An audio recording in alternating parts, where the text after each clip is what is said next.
Welcome, today's story is full of drama. Like and subscribe to stay updated. Let's get started. It was Saturday when they woke me up. I had stirred a few times earlier in the day but had drifted back to sleep each time. This time, I was more alert and able to remember things.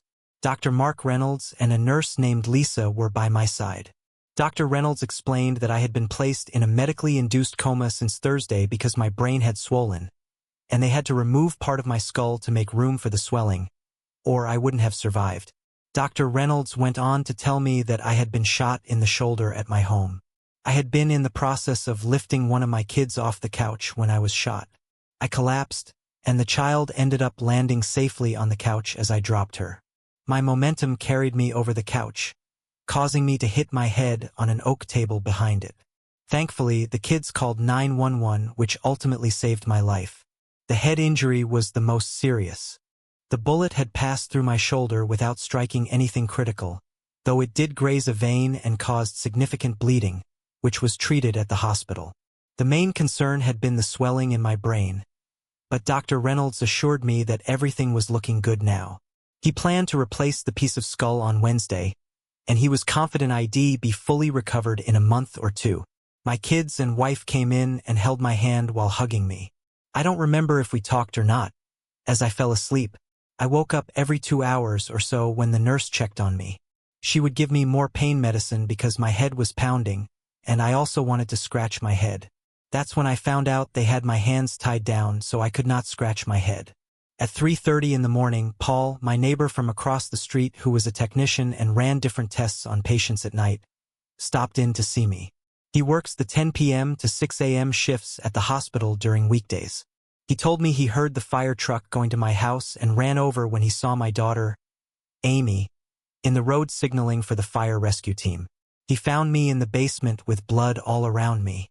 My head was bleeding like a stuffed pig from the fall. Blood was all over me, so they scooped me up and rushed me off to the hospital in their rescue truck. Paul said in a matter of seconds when he was in the basement, the place was filled with fire rescue men. They were all over the place working on me and checking the kids. The kids had so much blood on them from hugging me that rescue thought they were hurt, but soon found out they were okay.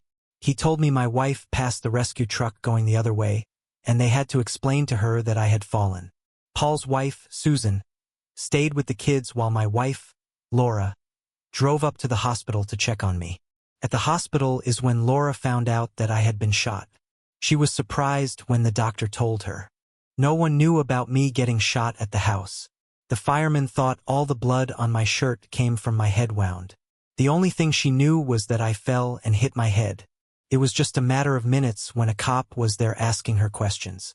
She told him she didn't know anything, as she was not there. She had gone shopping. Paul said the cops came back and roped off the house as a crime scene. He told me they had a big truck that said crime scene investigation on it. Cops went all through the neighborhood until 5 in the morning, and then they all came back at 11 a.m. the next morning, doing the same thing all over again. Well, when Paul left, I started to remember a little. Laura left to go shopping, and the kids went down to the basement game room to watch TV. We have a nice game room in the basement. It is a walkout basement with a 9-foot opening that has a sliding glass door in it. It also has a screen door in it, which I had opened because it was warm out. I was watching TV with the kids, and then I told them they had to go to bed. They both pretended to be fast asleep, so I reached down to pick up Amy, and I guess that's all I remember. I guess that is when I was shot and dropped her. I continued to fall and hit my head on the oak dining table. As I bounced back, I fell on the floor, hitting the back of my head. On Tuesday, a detective, Logan Carter, came into my room wanting to ask me questions. The doctor asked him if he could come back Thursday because tomorrow they were putting my skull back together. Thursday, I would feel better and be more alert. He told the detective I would be released sometime Saturday. When Laura came up to the hospital, I told her about Detective Carter, and she told me she had already talked to him a few times. He wanted to know whom she thinks shot me and who had it in for me. She had told him she knew of no one who was an enemy of mine. She told him it could be just a drive-by. Detective Carter told her a drive-by is at the front of the house, not in a backyard. He said whoever did this wanted me dead, which scared her. Well, I never got a chance to talk to Detective Carter while I was in the hospital. A patrolman was shot, and I guess everyone was out looking for the shooter. I got my skull put back together, and they discharged me Saturday. I had to wear a helmet like the hockey players wear in case I should fall. I felt weak, but by Tuesday, I had most of my strength back. Tuesday, I was home alone as the wife went back to work, and the kids went into school. I was looking at the hole in the screen door where the bullet came through. I was trying to figure where the guy shot me from when I heard the doorbell. I had my 9mm Glock in the small of my back as I looked out the window and saw Detective Carter standing on my porch. I opened the door and invited him in. He apologized for not seeing me sooner, but he was tied up with the officer shooting. We sat and had coffee together. "So, how are you coming on the case?" I asked. "Not too good. Fire rescue kind of screwed our crime scene up on us. Maybe that's not too good for you, but they saved my life." "Oh yes, that's what they are good at, but I think one of them carried off my bullet on me. Probably got stuck on his boots, and who knows where it is today." "Do you know where they shot from?" "We know about where he did shoot from, well, within a few feet anyway, but not what kind of weapon it was, and we didn't find a shell casing out there either." "Well, then it's a revolver, isn't it?" "Well, it could be a rifle or an automatic, and they picked up the casing." "Any leads on who it could be?" "Well, not so far. That's why I wanted to talk to you. Your wife Laura can't come up with anyone who would have reason to kill you." "Well, I don't think I can either. Is anything going on at work? Do you have any trouble with anyone there? Even if you think it's small, give it to me. Let me figure out what is small and unimportant. That's my job." "Nothing going on at work. Not even small things. I've been working by myself getting a project ready for a company. I'm not in competition for a job with anyone else. I just do my job and leave. I don't hang with them except every now and then. About once a month we all go for a beer. We were going that Friday. No one is stealing at work that I know of, and there is no way I would know anyway. I could provide you with names of people from work, but I know it wouldn't be helpful." "No, your wife gave me the names from work, and I already talked to some of them." "What about friends you go out with or drink and party with?" "Here's a list of friends your wife gave me. Is anyone missing from the list or anyone we could add?" "Yes, a couple of names are off the list, Ethan and Mason Wright and Jake and Ava Mills. Can't figure how she left them off. It makes me wonder, is there anyone else?" He asked. "No, that's it. She didn't leave them off. I took them off her list. I wanted to see if you would add them. Just checking up on you." "Well, good. I just couldn't figure how she slipped up on them." "Well, how are you and Laura doing? How long you two been married? Either of you cheat on the other? You know, cops always check the wife on things like this. 15 years in the fall." "No, neither of us cheated on the other." "Well, you know how a wife and husband have a fight every now and then that lasts for a week or a month?" "No, I don't. I'm not married. Tell me about it." "Well, you fight with your wife over something, but after a while you just make up. Neither one of you knows how it started or what it was about. You just know you were mad and you aren't going to give in first. Doesn't sound like fun to me. It happens in all marriages." "Okay, I'll take your word for it. So, how long has this one been going on?" "Well, 3 more days and it will be a couple of months, I think." "Wow, a couple of months with no sex? No wonder why I don't get married. You sure neither one of you has been cheating on the other?" "I haven't." "But you're not sure about her?" "No, I didn't say that. Her time is always accounted for? No overtime, no weekend work. Nothing? Does she ever go out by herself?"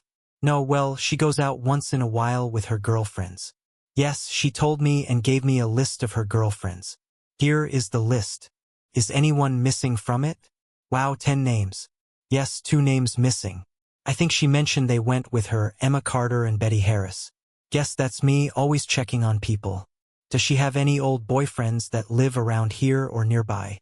Or do you know any guy she's been playing up to since you two have been mad at each other?" "Well, she has been playing up to all of them since we've been mad at each other. She is trying to piss me off, and I do the same thing with the other women. But I don't think it is someone on the list. You're welcome to check, but I think you will be wasting your time." "What time do they go out and what days does she go out?" he asked. "They only go on Friday nights. They say it's ladies' night, so it's free drinks at one place, and ladies' night is half price at the other club. But from what I hear, the guys buy the drinks anyway. She said if they stay together as a group, they are safe, and she said they never split up. They go after 7:30 and come home around midnight. Detective Carter finished his notes in his book and left. I was making myself lunch when I heard the doorbell ring. I reached for my gun again as I looked out the window. It was a guy from the store where we bought a new rug and couch for the basement. I told them to carry it around the house to the basement. They took the old rug and couch out. The couch and rug had all kinds of blood on it, so we had to throw it out. Then they brought the new ones around and set them up for me. After they left, I looked at the screen door with the hole in it. I then checked the mark the cops had circled where they think the bullet hit.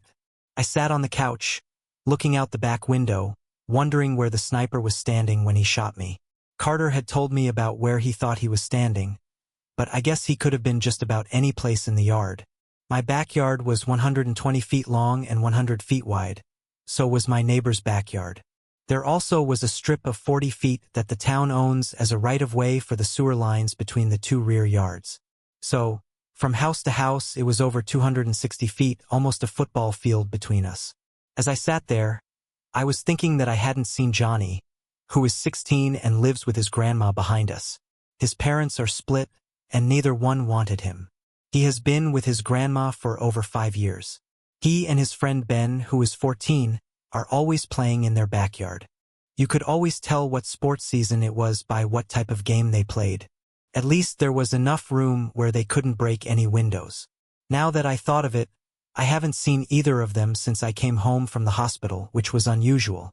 On Wednesday, right after the wife left for work, the phone rang. It was Emma Black from my work, and she laid right into me. "What the hell did you say to that detective? He interviewed all of us in the office about you." I didn't say anything about anyone in the office. He asked me who would want me dead, and I told him no one from the office would.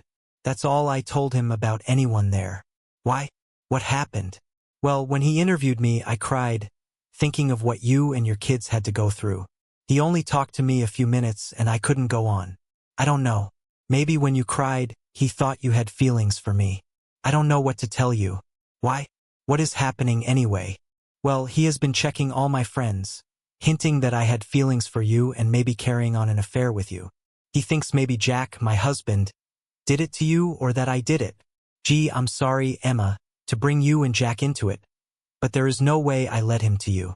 I'll try to talk to him, but that might just lead him to think I have something to hide. I know I'm just too emotional, I guess. That's what everyone is telling me. Everyone here told him he is way off base and there is nothing there, so I guess I'm starting to believe them. I'm also starting to feel better. After I got off the phone with her and had some coffee, I was thinking that Detective Logan Carter was a pit bull when it came to investigations. It seemed that when he checked something, he bit in and wouldn't let go. I had to laugh. When something happens to a husband, they always go after the wife first. Well, watch out, Laura. Here comes Detective Carter to bite you in the butt. As I sat there, I thought about what he would check on to see if Laura had anything to do with it. Hell, she was out shopping at the time, and I don't think she would be able to shoot that well because I was too close to the kids. She would never take a chance like that. She might hit one of them. I tried to think. Who the hell might it be? I grabbed a pencil and paper and listed everyone I knew. Then I graded them on who it might be, ranking them on a scale from 1 to 10, with 10 being the attempted killer. When I was finished, I had 60 people on the list, and the highest person I had scored a 3. And I had many like that. 3 of the guys I had on the list were ones I beat badly at golf, and I figured they had it in for me. A couple more were guys I borrowed tools from and lost or misplaced them. I looked at the list, and it was a waste of time. The only ones I could come up with that were solid were my wife or someone who was screwing her and wanted me out of the way so he could move in and have her full-time. But then, the only time she is away from me is when she goes out with her girlfriends. I knew there was no way the other girls she goes out with would let her fool around. The whole thing was a waste of time. But who the hell was it? The guys get together once in a while to go to a sports bar to enjoy a big game. We also golf or hunt and fish. That's when the girls decided to go out and enjoy themselves once in a while. Well, it was when they had a new male review that they went out for the first time. They took a cab and came home at 2 a.m. and I think all the guys got lucky that night. From then on, they would go out and have fun. The husbands did set down a few rules. We told them they could dance with guys, but we didn't want any of the guys sitting at their table or bringing them home. They would only go with the other girls and come home in a group. We told them we better not get hang-up calls or calls from guys. We also told them not to take drinks from the guys unless the waitress brought them over straight from the bar so the guys couldn't tamper with them. The women all agreed with our rules, so we were all happy. So that just left me with the wife wanting me out of the way. But I still couldn't believe she had anything to do with it. If it were her, she would have had me taken out away from the house where the kids wouldn't see it. It then led me to think it was some guy who liked her. Some crazy son of a bitch who didn't care about the kids. He wanted me out of the way. Was it from her going out at night? Or someone from her work? Or was it just someone who saw her out shopping or just out on the street? There are a lot of crazy people out there. I tried to think if the detective took a list of people from her work. I just didn't remember if he did or not. I wondered, when the girls go out, do they mess around or just behave? I could see them dancing with guys, and maybe a guy felt them up a little. I know she has come home excited sometimes, wanting to have sex. Hell, I would have to follow them sometime when I felt better. On Saturday, Detective Carter came to the house in the afternoon to talk to me. As we sat drinking coffee, Carter started talking to me. Well, I talked to the two women that your wife left off the list of women she goes out with. The first one said she quit going out with them when she saw the way some of the girls were acting. She said too many excited guys were trying to put the moves on different girls, and she could see no good was going to come out of it, so she just quit going out. Wow, that surprises me. My wife never said anything happened. She would tell me they just had a good time. She always said they could handle the guys and they were not that much trouble. Well, the other wife told me that some of the guys got too excited and would push the old meat a little too hard. Once, she said her drink tasted funny, and she dumped it and got a fresh one. She also said some guys followed them home one night to see where they lived. That is when she made up her mind not to go anymore. I guess they are having a little more fun than us husbands want them to have. Yes, I talked to the bartender, and it was hard to get information out of him. He wants to protect his clients and doesn't want good customers getting in trouble. He likes the girls to come in as it is good for business. He told me a few of the girls went outside with guys. He doesn't know what they did outside, if they had sex or just necked or even just talked. He can't keep that good track of them while he is busy working, but he did notice them a few times. They all are grown women, so it's their choice what they do. He told me he sees lots of fresh rubbers in the parking lot every day. Oh my God, is one of the women that go outside my wife?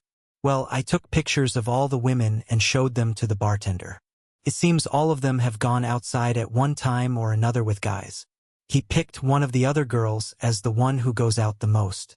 I had another guy check on them last night because they knew what I looked like. He said he saw one of them actually having sex in the back of a car. I can't give you any names as it's not your business. What I want is the guy who shot at you. We talked for about half an hour until Laura was about to come home, and then he left. I had to tell him my wife wanted to stay home with me last night rather than go out with the girls. Carter told me not to say anything to my wife until after my case was settled. He wanted me to get her to go out next week so he could see if she met a certain guy or was just friendly with all the guys. He also wanted to know what day she goes shopping so he could follow her. From what I gathered from Carter, his strongest lead was my wife. I don't think he himself felt she had anything to do with it, but maybe the creep she played up to did. I remembered him telling me he checked her workout and that it was a dead end. That didn't sound good to me. That just left the nights she went out. Then what the hell would I do about her cheating on me? Well, that is if she is. I guess I will just have to wait and see how the whole thing turns out. I sure hope it doesn't turn out that she is the one trying to knock me off. Well, Saturday, Laura went shopping for groceries in the morning. In the afternoon, she went out again to shop for clothes for the family while I stayed home with the kids. Each time she left, I saw Carter drive by the house, right on her tail. I guess he was waiting right down the street, as he knew approximately when she would leave. Both times, she was gone for about 3 hours. I didn't think anything about it, as it all seemed routine to me. She always came back with enough things to make it look like she was gone for that length of time. I even got smart and checked the receipts out to make sure they were for that day. Nothing seemed unusual. We rented a few movies for us to watch as a family that weekend. I wanted to watch them in the game room, but Laura was afraid to watch them there. She still was having trouble when the kids wanted to go down there. She would try to talk them out of it. During the week, we talked about the shooting when we were alone. I told her it was just some freak thing and wouldn't happen again. But she asked, if you don't think it will happen again, why are you carrying a gun in the small of your back? I asked her if she wanted to move. She didn't. She said she had too many friends here, but she didn't want to lose me either. I asked her whom she thought shot me. She agreed it was just a freak thing that wouldn't happen in a million years. She knew no one that would want to hurt me. We talked some more about the shooting, but not in any real depth. I was wondering during the week what I could say to her, so she would go out on girls' night out. But then, out of the blue, she asked me if it was all right for her to go out that night. I agreed that she needed to get out to calm down some after the shooting. Well, that was out of the way, and I didn't have to figure out how to talk her into going out. During the week, I thought about how I was going to tell the husbands what the women were doing on their night out on the town. I know from talking to the guys that we all loved having the girls go out. The girls all seemed more relaxed. We all agreed that the sex with them had increased too. But the girls were breaking our rules, big time, and it had to be stopped. Maybe it was even too late for some of us. As I sat in the basement game room on different days, I would see the school bus pick up Johnny and Ben on the next block. It would also drop them back off at 2:45 every day that they went. I tried to walk up and talk to the boys a few times, but by the time I got there, they were gone.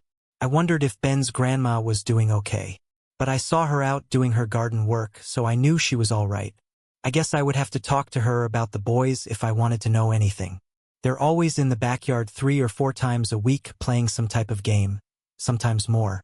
But since I've been home, they have not been out. I now wonder if they got in trouble at home or in school.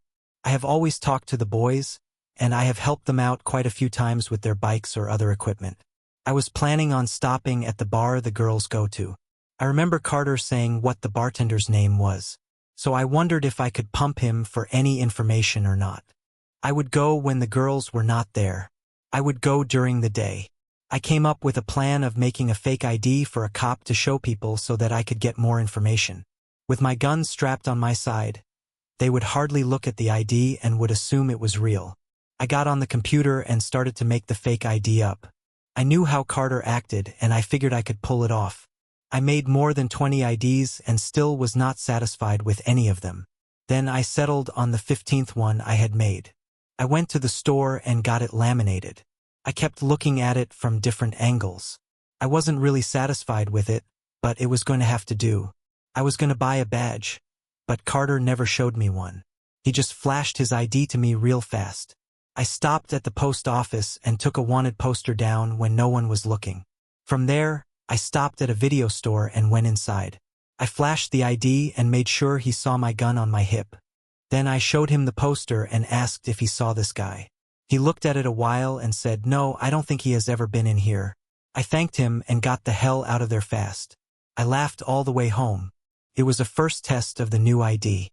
Maybe I will just keep it after all this is done with. When I got home, I called Carter to see how he made out Thursday night. He said she didn't dance with any guys. She did go to the payphone to make some calls, but he didn't think she made a connection or left a message. He said she called every half hour but didn't talk to anyone. I checked the photos we had in the house and made 4 pictures of girls I knew that went to the bar.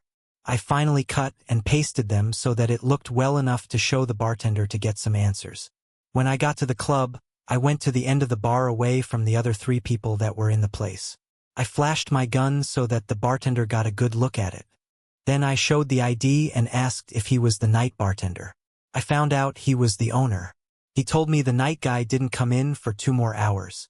I told him I would be back. He asked me for a name, and I gave him Captain Ross. I figured I would outrank Lieutenant Logan Carter. What the hell, why not? I came back later and Al was already tending bar. Peter yelled from his office that I was the guy looking for him. I reached for my ID, and he told me he didn't need it. He said, "You'll scare more people out of the place with it, and I don't want to see that happen." We talked for a while and I let him do most of the talking. He told me the girls were good for his business. He said he works on commission and they built it up. He only wished they would come in another night too. Al told me he gets different groups of women all the time, but they seem to break up after a while when the husbands or boyfriends end it or the women see the light. I showed him the pictures and he said they were part of the Friday night group. He went on to say none of them went out in the parking lot last night that he knew about, but it was a busy night so he couldn't be sure. He did tell me one guy was too drunk, so they had to throw that guy out last night. I asked him if he knew most of the guys. Oh yes, I know 99% of them. If a guy scores, he is back in bragging to the bar and whoever else will listen to him. I asked him for names, and he gave me names and places of business for all the guys he knew that hung with her group. He said, if you're looking for a real good suspect, I would look at that lawyer I gave you. He had charges against him one time for trying to sedate a girl. Being a lawyer, he got the charges dropped or beat them. I hear that's when he started to hang out here. He used to spend his time at Carlo's lounge, but I hear they told him to hit the road after the narcotic charge. When I heard about the Carlos thing, I had a talk with him, and he has always been good here, but I just don't trust him. I gave all this information to the other detective. Don't you guys talk to each other? I replied, well, I'm his boss and I'm just checking up on some of his cases as he is on probation, and it's my job to do his evaluation. I thanked him and got the hell out of there. We had another normal weekend. 3 other couples came over for a cookout and to have a few beers. Looking at the guys, I wondered when I would tell them about their wives and what the outcome would be. Would it end up in divorce court? Or with a family counselor's help? Could we all survive? I wanted to talk to Laura about the whole thing, but I knew I had to wait a few more days or even weeks. The best thing was to give Detective Carter a few more days on the case. I think Carter was headed in the right direction. I had to know who shot me. It was driving me crazy not knowing. Every time there was a knock on the door or a car went by the house too fast, I reached for my Glock. Damn, if I'm not careful, I will end up shooting a family member. I waited for Friday before I called Carter. I had to see what he found out last night with the girls, if anything. Well, what he told me was now he had a suspect but not enough to get a warrant to search his house. He said no judge would allow his house to be searched on such flimsy evidence. Well, did my wife get to talk to the guy this time? Or did she go outside with him? Tell me what's going on. Say some goddamn thing to help me. Well, like I said, this guy is our prime suspect. He fits all the profiles. He is the type to sedate a girl and assault her if she wasn't willing to perform for him. He has done it in the past and he is the type to continue it. They didn't dance. She wouldn't dance with him. It seems she was mad as hell with him and was in his face all night. They say she screamed at him a few times. Well, finally, he left real early without finishing his first drink. She went to the bathroom as soon as he left, crying her eyes out. Well, do you think she confronted him with the shooting? Maybe. Yes, that's what the other detective thinks. We think that he didn't show up or answer her calls that week, so she was upset. So how do we get enough on him to get a warrant against him to search his house? Well, I'm working on it. Give me time to talk to a few people.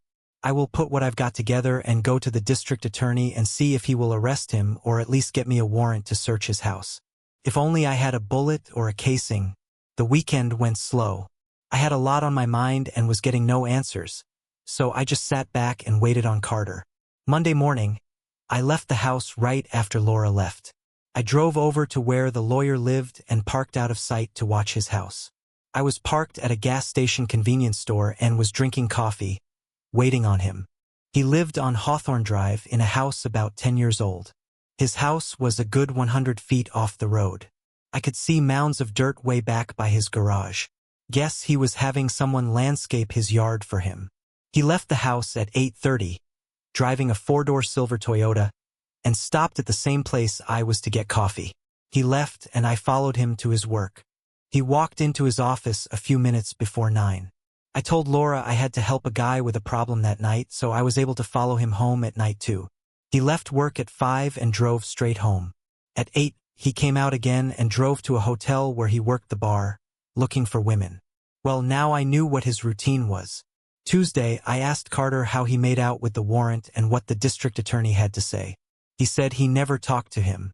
Carter looked at all the evidence and said he had no bullet, no casing, so he had no reason to search the guy's house. He knew the guy had guns in the house because they were registered with the city. No one gave a description of the guy who shot me because no one saw him. The only thing Carter had was the guy fit a profile of someone who would do something like this. Carter told me he was filing it in his cold case files, but he was still keeping an eye on him.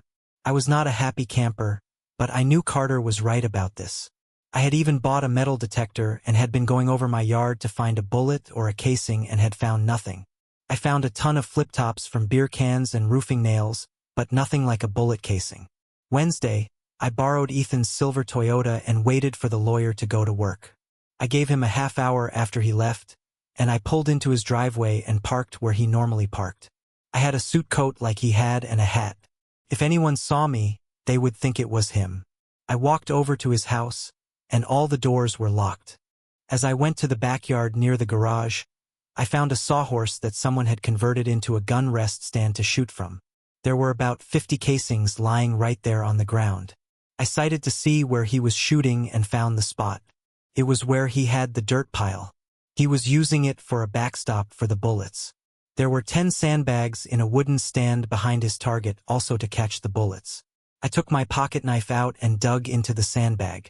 I came away with 5 spent bullets. I went back to where the casings were and picked up 3 of them, putting them in my pocket. Then I got the hell out of there. On the drive back to exchange the car, I thought, well, we got the scumsucker now. Detective Logan Carter, you wanted evidence like bullets and casings. Well, I got them now. After the car exchange, I stopped for a beer and a roast beef sandwich at the local watering hole. I was happier than a pig in mud. I sat there watching the different people in the bar while I just smiled from ear to ear. When I got home, I made some coffee while I examined the casings and bullets. The bullets had me worried, as there was no damage to them. The shell casings looked good, but they had been sitting outside for a while. I knew I could get by with the casings. I didn't think the bullet would fly if I told them I found it too. As I sat in the den, I looked out the backyard. That's it. I would get Johnny and Ben to say they found the casing and just put it in their pocket, not saying anything to anyone. Hell yes, that will fly. Why not? I just had to get in touch with the 2 of them now. The bullet was a different matter. This guy was a lawyer and had managed to get away with some previous accusations. I would need all the evidence I could gather to build a strong case against him. I had to figure out how to preserve enough details for the matchup while also considering the damage the bullet had sustained after hitting a metal post. For now, I decided to focus on the casing and put the bullet aside to think about later. My next move was to talk to my wife and get all the information she had. I had to get the truth out of her. The best thing was to send the kids to their grandparents for the weekend. That way, I could talk to Laura and get all the information from her without the kids around. I went on the internet and searched crime stuff about casings and bullets. The more I looked at the bullets, the more I knew I had to forget about the slug and just go with the casing. But then I had 5 bullets to work on, to see if I could damage them just enough to make it look like they hit something. Hell, with 5 to work on, I should have a chance to do it. Now that I think of it, I could always go back and get more bullets if I needed them. I would start on them in a few days because I was too keyed up to work on them now. I couldn't leave tool marks on the bullet where it could be traced back to me. With the kids away from the house, we went out to dinner alone. We had a great time dining and dancing. The sex that night was terrific, and we both enjoyed the night. The next morning, I made breakfast. When we finished, we did the dishes, and I told her I wanted to talk to her about her girls' nights out and her friends. Laura didn't look too good when I mentioned that. Her face became pale, and she was having trouble breathing. We got our coffee and headed for the dinner talk. Laura, someone took a shot at me. They wanted me dead, and I think you have the answers to the problem. I want you to tell me the whole truth about you girls when you go out at night. If you remember, we guys told you girls to go out and unwind and have fun. We didn't care if you danced with guys, but we did set down some rules for all of you to follow. Well, I know now that all the rules were broken, so I think it's time for the girls' night out to come to an end. Yes, Eli, Thursday was my last night going out with the girls.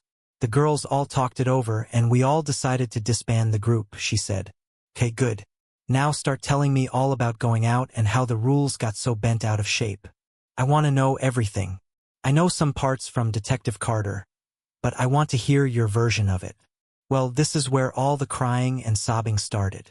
She just said over and over again how sorry she was and how stupid she had been. I gave her a box of tissues and got us some more coffee. Then I told her to start her story and not leave anything out to save me from getting hurt, which made her cry all over again. Well, when we started, it was a lot of fun for us to be out without our husbands and to let our hair down. I guess for the first 2 months, we drank a little too much. We stopped drinking so much, so we just enjoyed the music and the dancing. Well, we knew all the guys were looking for a quick piece, but we knew they were not getting it from any of us. The guys were fresh and tried to play with our bodies. Well, some of the guys we let do it, and others we put a quick stop to it. The guys all had the same lines, but some of them we believed. It was things I wanted to hear from you. I overdid it with a few guys and let them feel me up pretty good. It was like in high school or when I first dated you. It was very exciting. I just got carried away with it.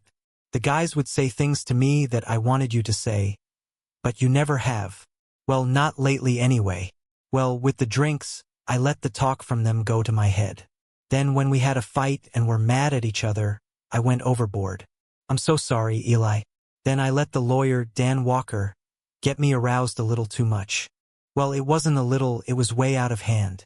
It was when I was fighting with you the last time. I don't know what we were fighting about. I just know neither of us was talking to the other.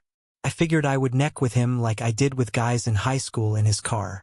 We kissed and felt each other up. Then I felt dizzy and woke up to find that he was having sex with me. I had no power to stop him, so I just laid there and let it happen. I later found out that I was sedated. Then I don't know how he got my number, but he called me at home and at the office. He wanted me to go to a hotel room with him the next time we went out. He said we could slip away for a few hours, and no one would even miss us. Well, I told him to screw off. Just in those words too. The last call, I told him if he called me again, I would tell my husband, and you would kick the shit out of him. Well, you got shot 2 days later. After a while, I was thinking it was Dan that shot you. I even confronted him with it at the bar. He said, "Why would I shoot you? Hookers are too easy to come by. Hookers are a dime a dozen at all the bars in town. Screw off and leave me alone if you're not going to the motel with me." I screamed at him to get out. He had the gall to ask me once more about the motel, and I screamed at him again and he left. That's when I talked to the girls about not going out anymore, and they all agreed to it. Why would he kill you? I would be in mourning, and he wouldn't be getting anything from me. I'm sure he didn't shoot you. I didn't think he shot me, but he was going to get nailed for screwing my wife. I knew right then and there that I was going to put all the blame on him. Let's see him get out of it. So you don't think he was the one who shot me, then? I asked her. No, I don't think he did it. I know he has all kinds of girls. He is the type to hurt women and bait girls, but he would never try to hurt a guy in case it backfires and he might get hurt. Dan is a lover, not a fighter. He told me he was home with his partner preparing for a case. Dan said they were there from 6 to 2 in the morning working on the case for the next morning. He said just ask his partner. Well, I don't care what he said to you. Detective Carter will handle him. Screw his partner. What do you think a partner will say? Of course, he will go along with his partner. We finished with her telling me more about the night and how sorry she was. She also told me about the other girls and how much each one loved their husband. She said too much alcohol was the main problem. Monday, I didn't know what to do with the bullet. Should I try to use it with no damage on it? I could get by with the casing but not the bullet. I was debating on having the kids behind me find it. I would talk with them and walk to where I had the casing planted on the ground, then let one of them find it. But then the kids hadn't been around, and I wanted to do it now. At noon, I paged Detective Carter, and he called me back at 1. I told him I found the casing, and he told me not to touch it, that he would be right out with a crime scene crew. I then went out in the yard and dropped the casing on the ground where I thought the sniper had shot from. At 2, Carter showed up with his guys, and I showed him where I found it. They took a dozen pictures from all angles. I could hear one of the guys saying, "We checked the whole site. It doesn't seem possible that we missed it. We went over this site 3 different times." They left at 4, and at 6 that night, Detective Carter called to say they had gotten a warrant and had Dan in custody. They were going to search his house to see if the casing matched up to any of his rifles. I thanked him and told Laura about it. She still said she didn't believe he had anything to do with it. I told her about finding the bullet casing, and she looked at me funny. Carter came to my house for coffee and to talk. He told me about Dan's alibi. He went on, saying it was a tough case to figure out as the casing had led him right to Dan. He said Dan's lawyer wanted the charges dropped, but the DA wouldn't move on it. The detective had a list of women who had brought charges on Dan for abuse and assault. He had already won the court case, so Carter didn't know if he could use the women's statements. He said he would need another statement from Laura explaining everything, like the phone calls. Both of us, along with the kids, would have to testify in court about what happened. He said just to tell the truth as we knew it, and the same with the kids. He hated to put the kids through it, but he had to do it. The DA would get with all of us and go over what would happen in court. The only one they would be cross-examining would be my wife by Dan's lawyer. They wouldn't bother with the kids. I had asked Detective Carter what the penalty for attempted murder would be. He told me anywhere from 15 years to probation. He had seen it all. It all depended on witnesses and how good the evidence was. A few days later, Detective Carter called me and told me it didn't look good.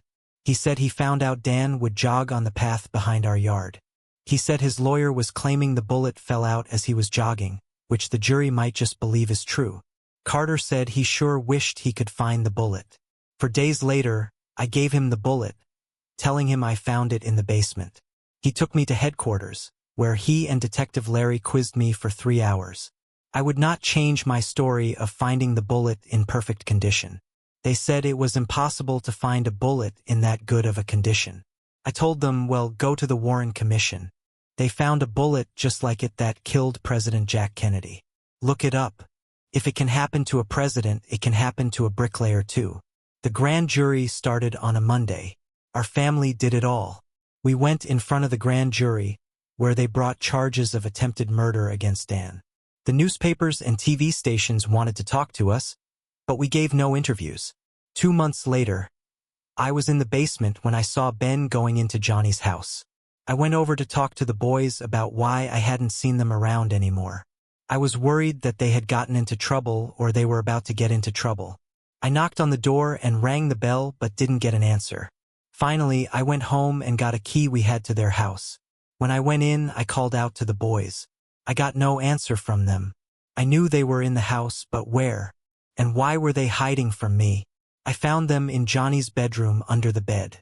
I told them to get out from under there and to sit on the bed. I could see them both shaking and knew they were scared of something. Bad thoughts came to my mind. Did they kill their grandma?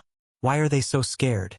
I asked where their grandma was, and they told me she went to her senior meeting. Then I remembered that's where she goes on Tuesdays. I sat in a chair near the bed and had a heart-to-heart talk with them. I explained I was their friend and was not out to hurt them in any way. I was there to help them. I knew they had done something bad, or they were planning on doing something bad.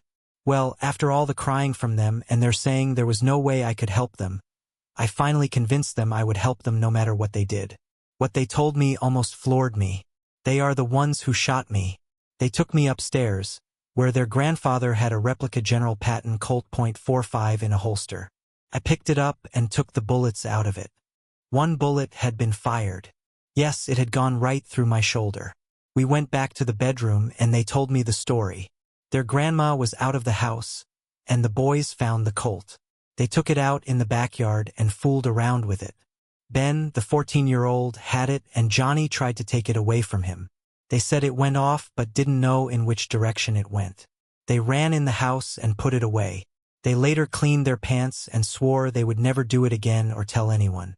They felt bad when they found out I got hit. They liked me a lot but still would not confess to it. Well, I had a long talk with them and finally told them that they didn't shoot me. Another guy who was lying out there had shot me. I told them their bullet was found in the side of my house.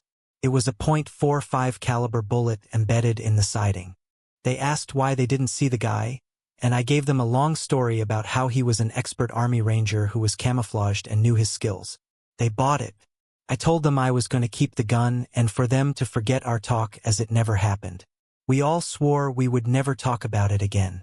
When I got home, I put the gun in a safe. Now, I felt better knowing how I got shot. I could stop worrying that someone was out to kill me. I knew Dan was innocent, but the scumsucker was going to pay big time for screwing my wife. Screw him. I will teach him to screw around with married women.